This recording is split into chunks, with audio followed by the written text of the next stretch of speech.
新一波名為封鎖一切嘅示威潮喺法國多地持續。喺巴黎，示威者高舉反對財政緊縮方案標語，有人手持信號彈進入店鋪示威，街上亦都有人燃燒雜物，大批警員在場戒備。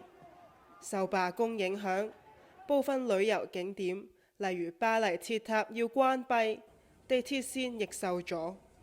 I understand why people are striking, but for me as a person who needs this public transport, as a student, I don't have a car. It's kind of annoying.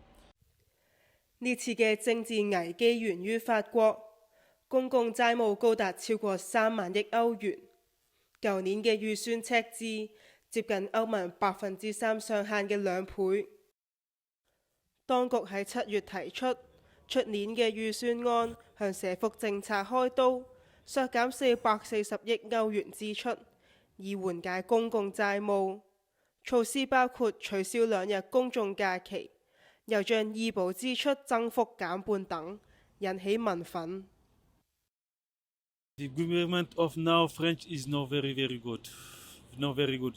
For me, you can change the government all change. It's because the moment is very bad. You're working 8 hours one all day.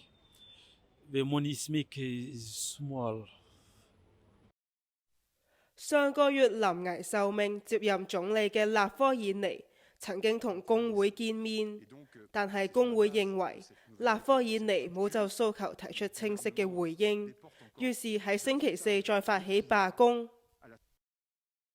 呢輪嘅罷工同埋示威已經踏入第2個月，喺9月已經有2次大規模群眾示威活動。目前法國國民議會形成左翼、右翼同埋中間黨派三足鼎立嘅情況，點樣推動削減赤字方案並獲國會通過，成為政府一大難題。廣播新聞網記者馮允諾喺法國巴黎報導。